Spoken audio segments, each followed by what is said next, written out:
Señor les bendiga grandemente. ¿Cuántos están bendecidos y alegres hoy en la casa de Dios? Amén. Sabemos que su presencia es real en medio de nosotros y que Él siempre habla a nuestros corazones. ¿Cuántos esforzados y valientes hay esta mañana aquí en esta casa? Amén. Bueno, pues los que aún no se sienten esforzados y valientes van a salir de este lugar llenos de la fuerza y de esa valentía que solamente viene de Dios. ¿Qué tal si oramos otra vez? Nosotros venimos a la iglesia a eso, a orar y a leer la palabra. Entonces oremos. Padre, en el nombre de Jesús, en este momento, Dios, nos disponemos para abrir las escrituras, para que esta semilla incorruptible de tu palabra venga y penetre en nosotros y que podamos ser buena tierra, que al escuchar tu voz, Señor, nosotros podamos obedecerla. Te amamos, Señor, y nos disponemos completamente para ti en el nombre poderoso de Jesús. Amén y amén. La palabra que el Señor ha puesto en este momento y que ha traído para este día es esforzados y valientes. Y vamos a hablar de un valiente que estaba escondido. Imagínense en eso, ¿cómo puede haber un valiente escondido? Y resulta que la palabra de Dios en el libro de los Jueces nos habla de la historia de Israel desde la muerte de Josué hasta el llamamiento del profeta Samuel. Es la época justo después de Josué.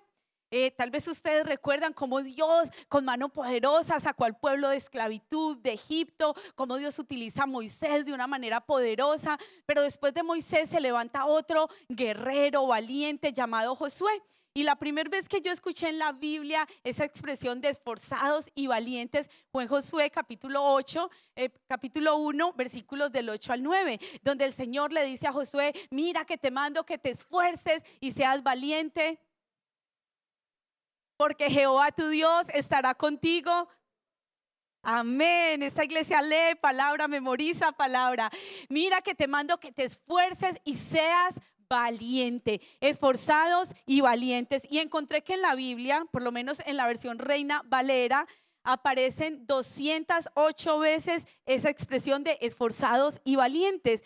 Pero no solamente eso, en el Antiguo Testamento aparece 80 veces y más o menos 128 veces en el Nuevo Testamento. Significa que es algo importante ser esforzado y valiente. Y ser esforzado y ser valiente indica que es una persona que está pasando por un momento difícil, por un momento de prueba, porque para pasarla bien, o cuando uno tiene toda la provisión, o cuando uno tiene ahorro en el banco, cuando la salud está de maravilla, los hijos se portan bien, la esposa no echa cantaleta, cuando todo está bien, pues ahí uno no tiene que ser esforzado ni valiente, o sea, eso es normal, para eso no hay que hacer ningún esfuerzo.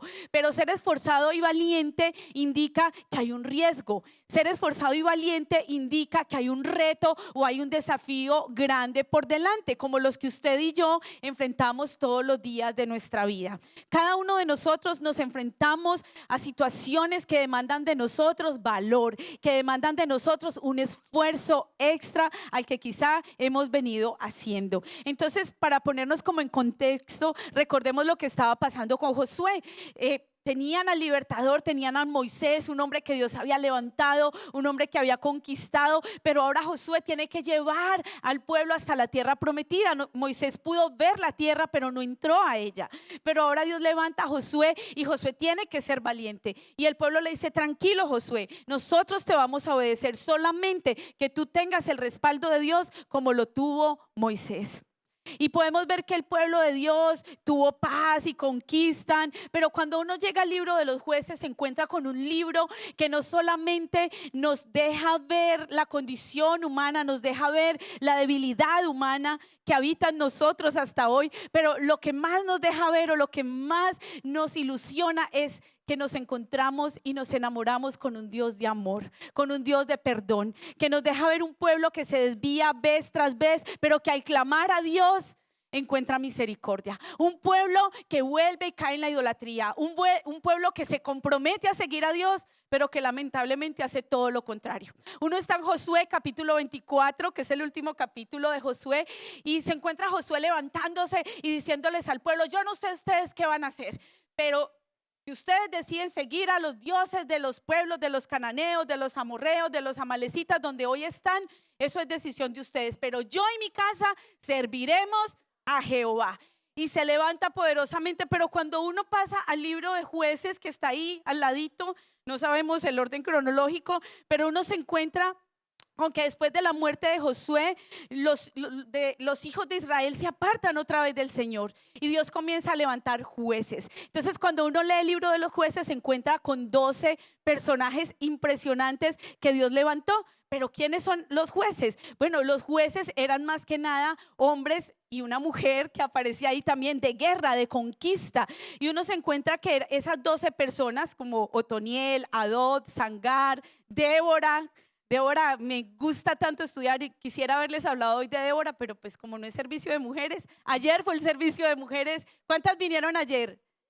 El Señor las bendiga. Fue un momento muy, muy, muy lindo en la presencia de Dios, donde se movió de una manera muy especial. Y Débora, pues no solamente fue una juez, sino que fue profetisa. Fue una mujer que profetizaba, una mujer que alababa a Dios, una mujer a la cual Dios le entregó la victoria. Pero después de Débora, entonces dice la palabra de Dios, justamente en Jueces capítulo 6, que el pueblo tuvo paz por un tiempo. Cuando termina el capítulo 5 de Jueces, dice que por 40 años hubo reposo en la tierra. 40 años. Entonces todo estaba bien, todo les iba tranquilo. Y lo que ocurrió cuando uno salta a Jueces capítulo 6 es que los hijos de Israel hacen lo malo ante los ojos de Jehová y el Señor los entrega en manos de Madián. Y la mano de Madián viene y pelea contra Israel. Y entonces se encuentra un pueblo que había sido tan bendecido, que tenía la tierra prometida, que tenía la bendición, pero que ahora se aleja de Dios. Y entonces todo lo que ellos cultivaban, todo lo que sembraban y cosechaban, venían los madianitas y los amalecitas y se lo robaban. Cuando ellos sembraban no alcanzaban ni siquiera a cosechar. Y de ese modo dice la palabra de Dios en Jueces 6:6 que Israel empobrecía de gran manera. Y los hijos de Israel, dice la palabra, clamaron a Jehová. Una vez más, claman al Señor. Y cuando los hijos de Israel clamaron al Señor, entonces el Señor les respondió. El Señor manda profeta, el Señor manda palabra. Y les dijo: yo soy su Dios, no teman. Yo les había dicho que no se mezclaran. Yo les había dicho, les había advertido que no se hicieran amigos de los amalecitas. Y no solamente eso, les había pedido que no los idolatraran a ellos.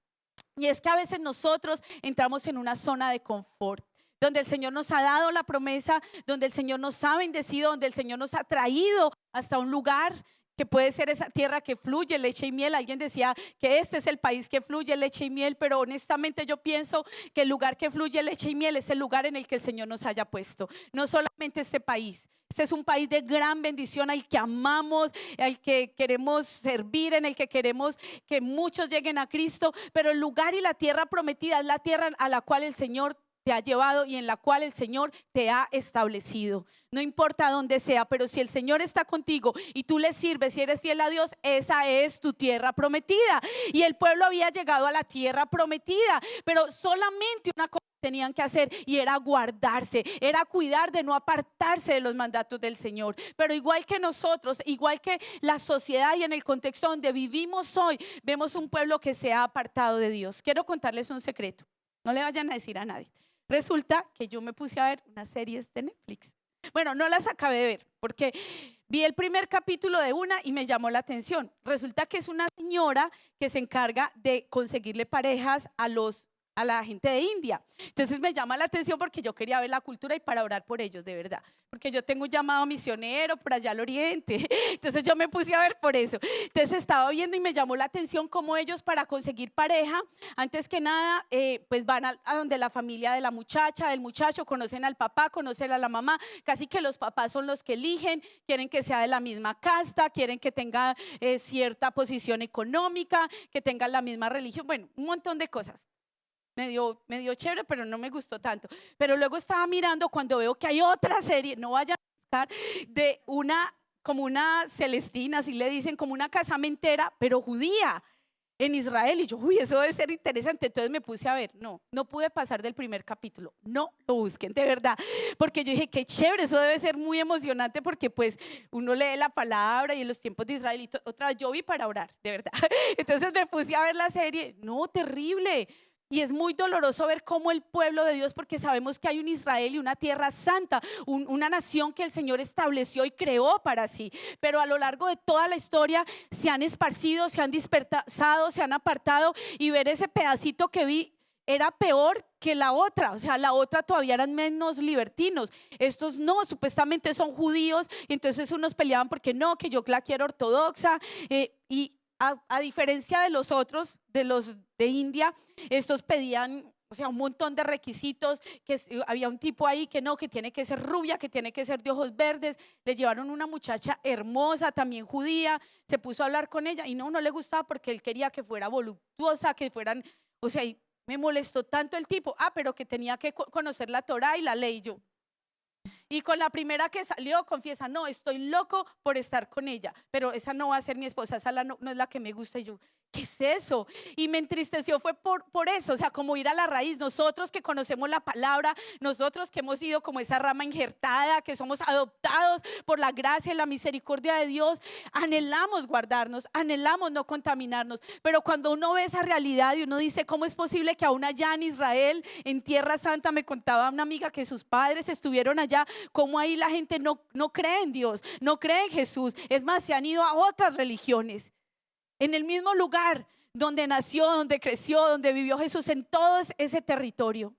Y cuando uno lee lo que estaba pasando aquí, no está lejos de lo que nosotros vivimos hoy. El pueblo se había apartado, se había mezclado, se había contaminado. Es más, cuando uno sigue leyendo ahí más adelante, hubo otro juez impresionante que hizo algo terrible. Imagínense que se fue a la guerra. Y cuando va y dice, si Dios me da la victoria, la primera persona que me reciba, yo se la voy a entregar a Dios como una ofrenda. ¿Y saben quién fue la primera persona que llegó? Su hija, su niña. Dios nunca le pidió eso. ¿Y saben qué era lo que estaba haciendo este juez? Un reflejo de la contaminación de lo que hacían los pueblos impíos. ¿Por qué? Porque Amalek y el dios de Amalek, que era todos esos dioses paganos, ¿saben qué les pedían? Sacrificar a sus propios hijos. Baal les pedía pasar a sus hijos por fuego. Y Dios nunca le había pedido eso a él. Dios no se lo pidió, pero él venía contaminado. Imagínense. Entonces había una contaminación espiritual. Pero todo esto para decirles cómo esos jueces eran escogidos por Dios y eran para liberar a los israelitas de los enemigos. Pero hubo un hombre en medio de todos ellos y en medio de ese momento difícil, ahí en Jueces capítulo 6, que el Señor llama. Y está justamente ahí en Jueces capítulo 6, si usted está abriendo su Biblia, Jueces capítulo 6 y versículo 12. Y el ángel de Jehová se le apareció y le dijo, vamos a leer desde el 11, Jueces 6, 11.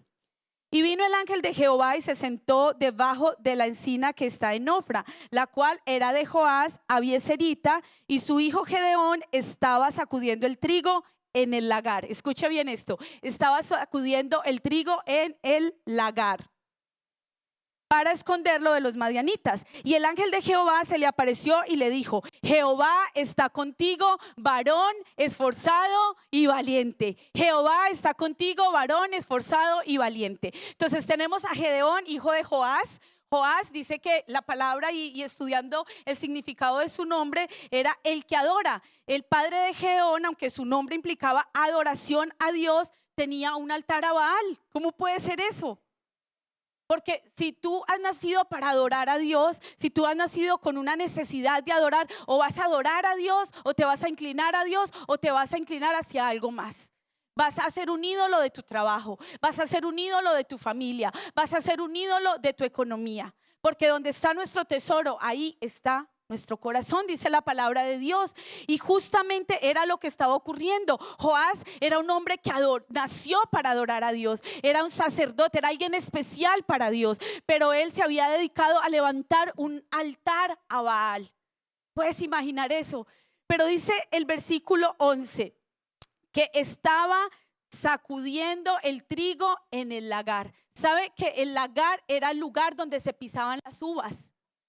Era el lugar donde tomaban las uvas y las procesaban para hacer el vino. Las pisaban, ese era el lagar. ¿Y por qué él estaba en el lagar y no estaba donde normalmente el trigo se cernía, o donde el trigo había que procesarlo y sacudirlo? porque tenían miedo, estaba escondido. Dicen versículos más atrás que habían hecho cuevas y cavernas, se tenían que esconder porque los madianitas estaban acabando con ellos. Dios había quitado su mano de ellos y Madián los estaba oprimiendo. Y entonces el Agar estaba en lo oculto, estaba en un lugar secreto. ¿Por qué? Porque si los madianitas venían, le robaban todo.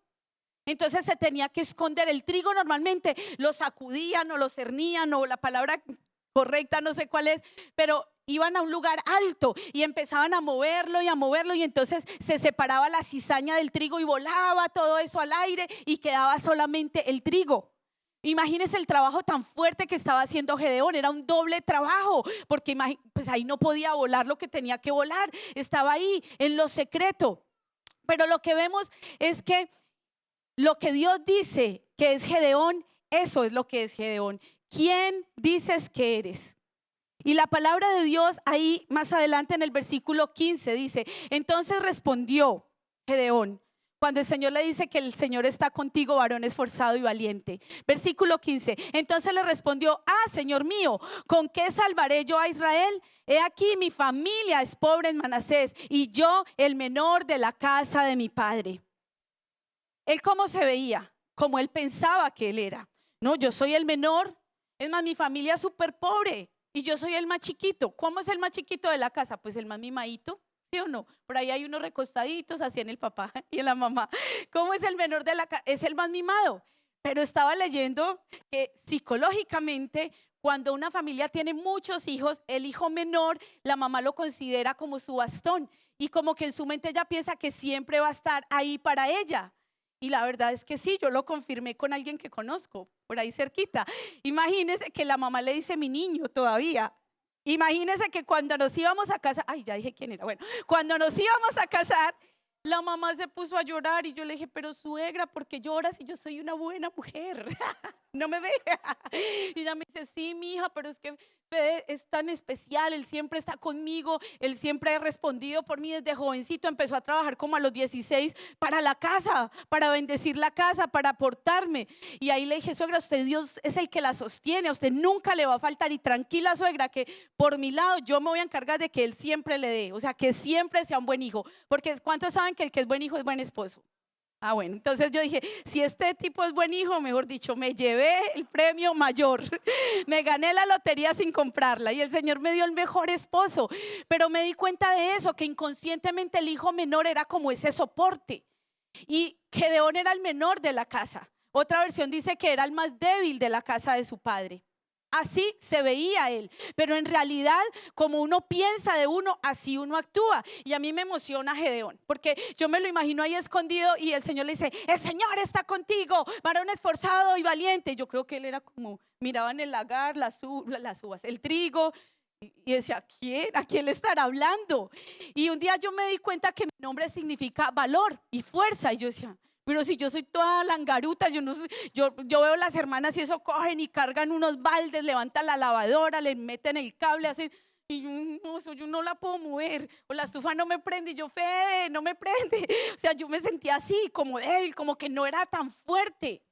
Pero empecé a verme y a pensar como Dios piensa de mí, lo que Dios dice de mí. Y eso justamente era lo que estaba pasando con Gedeón. Él pensaba de esa manera y actuaba de esa manera. Él tenía una actitud y una mentalidad miserable, es decir, él se veía como menos, aunque en realidad él no lo era, porque Gedeón argumenta con el ángel y dice en el versículo 11: vino el ángel de Jehová y se sentó, y fue cuando le dice: el Señor está contigo. Y luego el versículo 18 le dijo Gedeón: te ruego que no te vayas de aquí hasta que vuelva a ti y saque mi ofrenda y la ponga delante de ti. Y él respondió: yo esperaré hasta que vuelvas. Cuando él vio la presencia de Dios, sabía que el Señor estaba hablando con él, dijo: yo quiero honrar la presencia de Dios, y saca su mejor ofrenda. Más adelante vamos a ver cómo el fuego del cielo cae y la ofrenda de Gedeón es agradable. Aconteció que también el Señor le dijo: toma un toro y ve y destruye esos altares.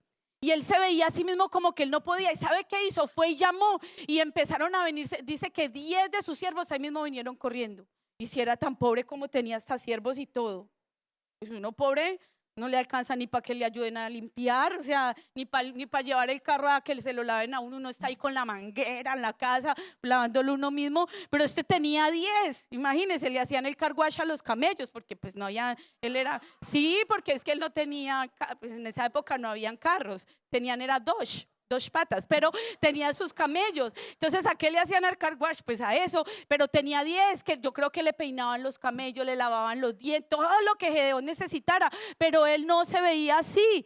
Entonces, ¿de dónde sacó Gedeón que su familia era pobre? Y no solo eso, a veces nosotros pensamos de nosotros mismos lo que no es cierto y nos vemos a nosotros mismos menores o inmerecedores cuando esa no es la verdad. Pensamos, no, yo no me merezco eso.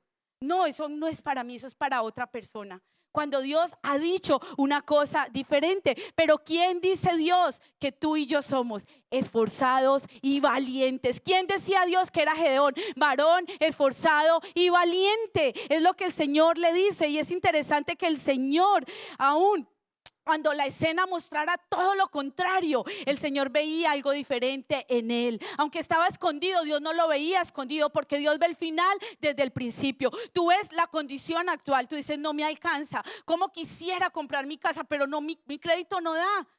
Pero ¿cómo vas a pensar de esa manera? Solamente metiéndote con Dios y con su palabra. Esa escritura cambia nuestra vida. Cuando tú lees estos hombres de Dios y los ves como fueron, aún con su debilidad, y en medio de su debilidad Dios los levanta y les cambia la manera de pensar. Entonces te das cuenta que con Él es posible, y que aunque tú te veas débil, Él te ve fuerte.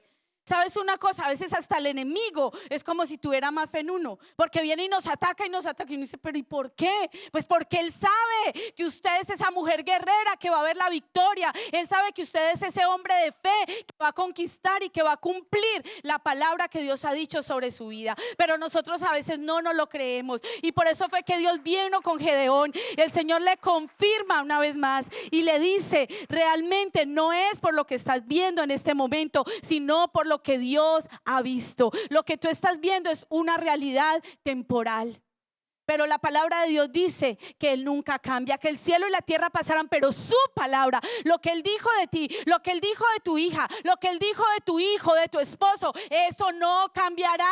Sus palabras y sus planes son eternos. El cielo y la tierra pasará, pero su palabra permanece para siempre. Y eso es lo que el Señor había creído en ellos cuando vio que clamaron, vio que se volvieron a Él.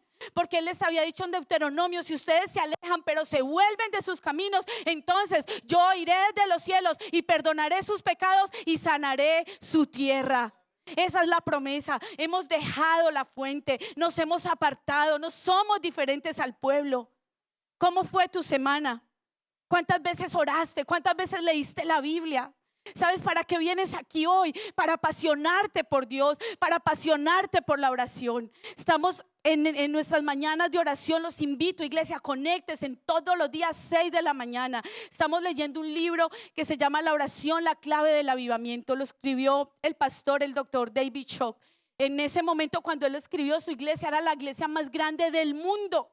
Y la clave para él era la oración. La clave para él era la búsqueda de Dios. Y cuenta en un capítulo que estudiamos esta semana cómo se sentó a hacer el devocional con sus hijos, a orar con sus hijos, porque ¿cuántos saben que es importante que nuestra familia ore cada noche? ¿Cuántos saben que es importante que lo último que tú y yo miremos no sea el celular, sino la palabra de Dios? ¿Cuántos saben que lo más importante antes de hablar con quien sea es hablar con Dios? Al empezar tu día, al finalizar tu día, si hay algo por lo que nosotros queremos que nos recuerden esta iglesia, es porque sea una iglesia de oración, una iglesia que busca la presencia de Dios. ¿Has pensado tú qué quieres que diga tu epitafio? ¿Han pensado en eso?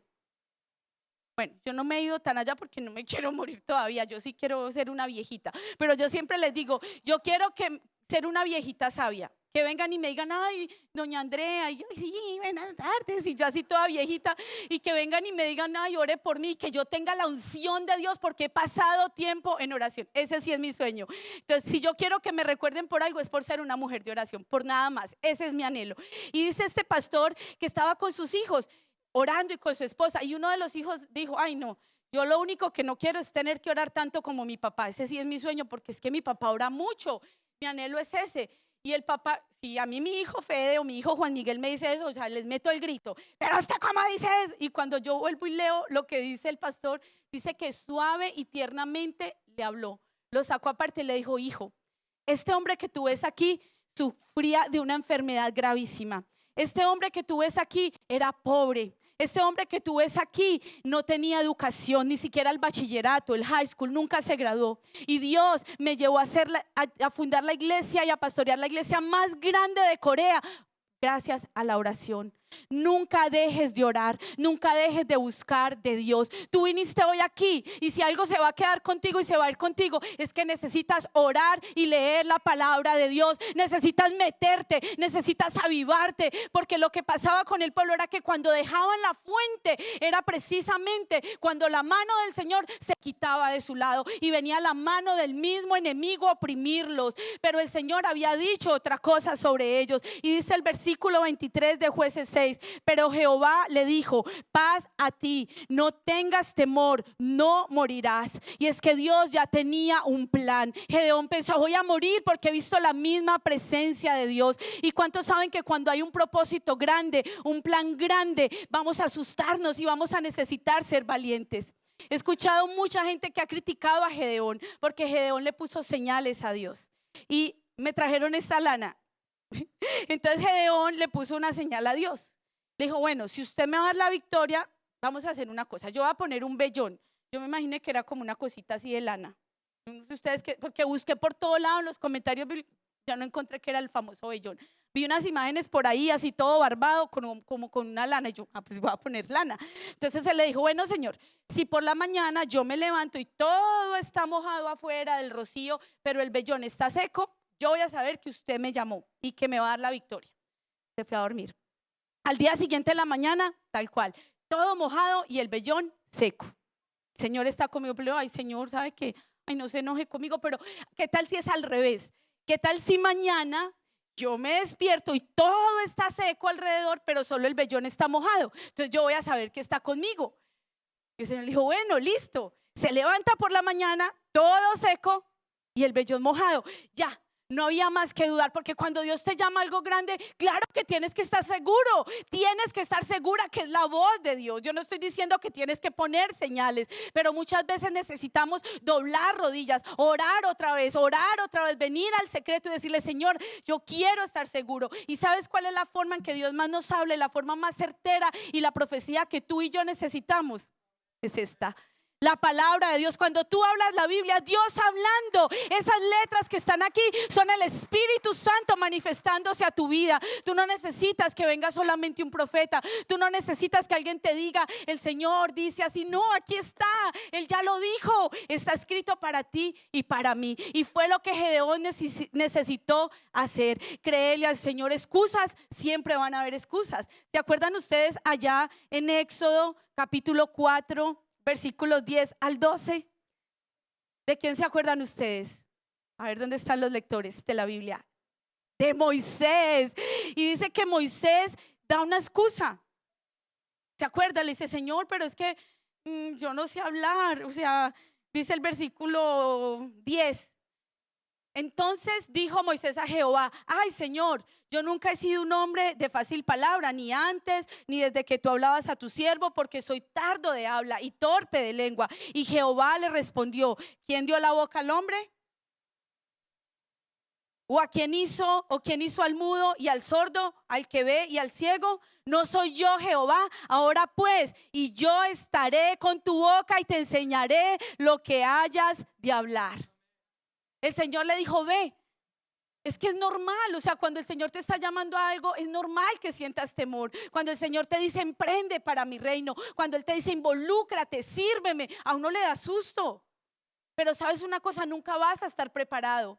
Así como un papá nunca está listo para un hijo, simplemente va a pasar. Así tú tienes que dejarte llevar y obedecerle la voz de Dios, porque cuando Él te habla, Él lo va a hacer por ti. Jeremías, allá en Jeremías 1 del 6 al 8 le responde al Señor: ay, Señor, yo soy un niño. Otra versión le dice: ay, Señor, soy muy joven, yo no sé hablar. Nunca es muy tarde.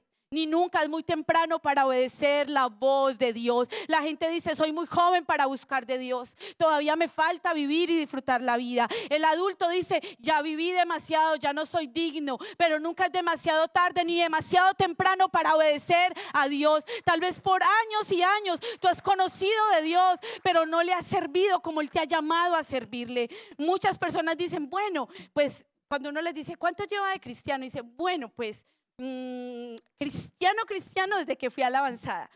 Bueno, la verdad es que yo siempre he ido a la iglesia, pero así metido con Dios como unos 3 añitos. Nunca es tarde. Tal vez hoy es el día que tú necesitas buscar de Dios. Gedeón comenzó poco a poco a creerle a Dios lo que él le había dicho. Imagínense que tenía un ejército de 32,000 soldados para enfrentarse a 135,000 madianitas y amalecitas, que eran hasta familia de ellos, porque eran descendientes de Abraham. Esa es otra enseñanza para otro día. Pero lo que quiero decirles es cómo tiene un ejército de 32,000 soldados y el Señor le dice, ¿sabe qué, Gedeón? Son muchos. Y después van a decir, ay no, pues ganamos la batalla porque éramos muchos y porque somos muy esforzados y valientes.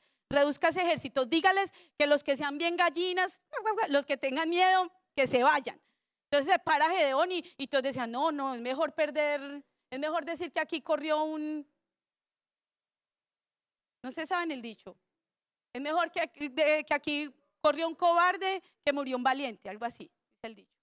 Bueno, lo cierto del caso es que todos dijeron, no, eso es mejor uno ser honesto y decir que tenemos miedo. ¿Saben cuántos se fueron? ¿Sabe a cuánto se redujo el ejército? Primero, vamos a leerlo ahí para que no vayamos a decir mentiras. Se fueron 10,000, se me había olvidado. Eso está ahí en Jueces 7:4.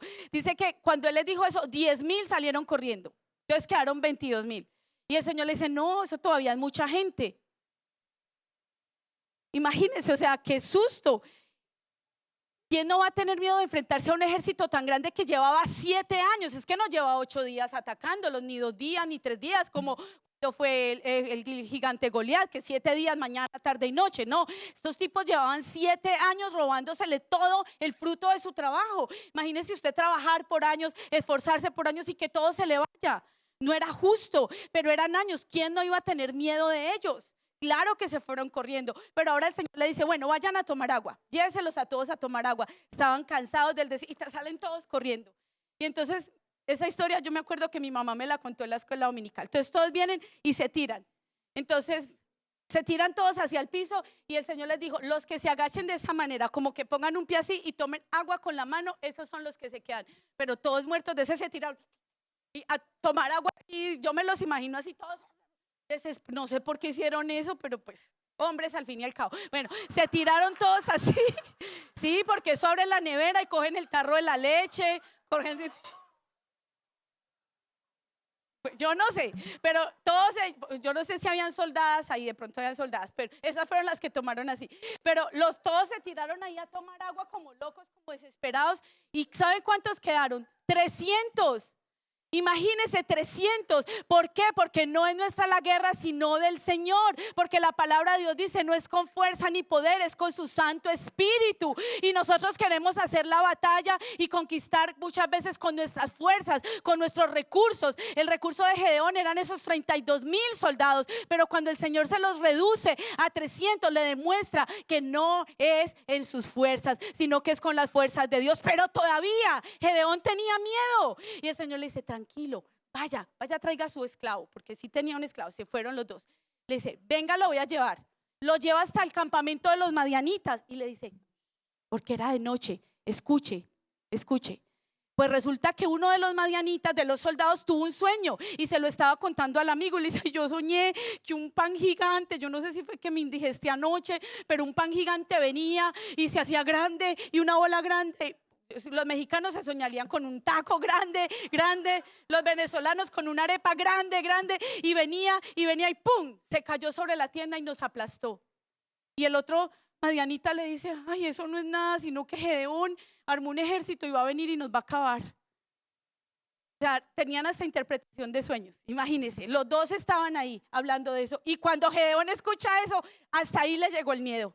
Y se levanta y ¿saben con qué conquistaron? Con trompetas. Salieron con trompetas en sus manos, tenían cántaros en sus manos, en una mano tenían la antorcha. Y cuando suena la trompeta, ¿cómo se va a confundir un ejército de 135,000 con 300 trompetas? Eso no es nada menos ni nada más que la gracia de Dios en la vida de un hombre que le creyó. Tú le puedes creer hoy al Señor y algo puede ocurrir en tu vida. En términos generales, la gente quiere ser valorada por lo que hace, porque más adelante cuando uno lee el capítulo 8 se da cuenta que los enemigos se levantaron y Dios le dio a Gedeón hasta sabiduría para saber manejar la crítica, porque saben ustedes que siempre va a haber crítica. Por eso es tan importante entender qué dice Dios de usted y de mí, porque lo que la gente dice es lo que la gente dice. Todos tenemos una percepción diferente de las cosas, de las personas, de las situaciones, pero lo que realmente importa es lo que Dios dice de ti, lo que Dios dice de tu familia. Eso es lo que al final del día vale la pena. Y este valiente aprendió tantas cosas y una de ellas fue esa sabiduría para manejar la crítica. Cuando los de la tribu de Israel, de Efraín, se levantan y le dicen: ¿por qué no nos llamaste cuando fuiste a luchar contra las madianitas? Le reprocharon severamente, pero Gedeón trató la crítica con tacto, supo cómo tener simpatía con ellos y les preguntó: ¿qué he logrado yo comparado con lo que ustedes han hecho? Nada. Y al oír esa respuesta de Gedeón, el reclamo y el resentimiento que había contra él se calmó. Todos necesitamos ser valorados, todos queremos ser incluidos en los planes, pero Gedeón aprendió a manejar hasta la crítica. Y saben una cosa, hay algo muy triste, que aunque Gedeón, como todos nosotros, fue un ser humano falible, fue un ser humano que falló, todavía fue incluido aún en Hebreos. Cuando usted lee Hebreos 11 sobre los héroes de la fe, ahí van a encontrar a Gedeón, un tipo que empezó bien, que ganó la batalla, pero saben una cosa, terminó mal.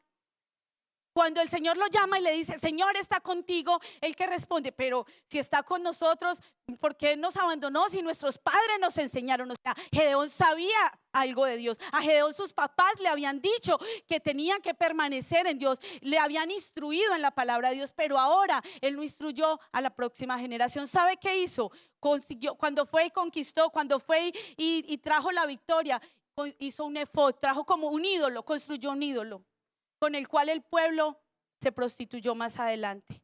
Pero ¿saben cuál es la misericordia de Dios? Que a pesar de eso, que a pesar de los errores, sigue siendo un héroe de la fe. Y eso es una esperanza para usted y para mí. Es un recordatorio que todavía podemos ser esforzados, valientes, que a pesar de nuestra debilidad, que a pesar del montón de errores, el montón de defectos que nosotros tenemos, todavía Él nos quiere usar. Y todavía Él te dice: aunque estés escondido, aunque estés escondida, mujer esforzada y valiente, hombre esforzado y valiente, ve con esta tu fuerza, porque es la fuerza de Dios. En tus fuerzas no lo vas a conseguir. Nosotros somos débiles y Dios nos muestra por medio de Gedeón un hombre débil, un hombre de barro, con pies de barro, que se quebró, un hombre que tuvo que pedir señales, un hombre que necesitó estar seguro, un hombre que necesitó escuchar hasta lo que estaba pasando en el campamento enemigo, pero que todavía le creyó a Dios, que todavía se levantó y que fue tomado en cuenta por el cielo. Él te toma en cuenta en esta hora y tú necesitas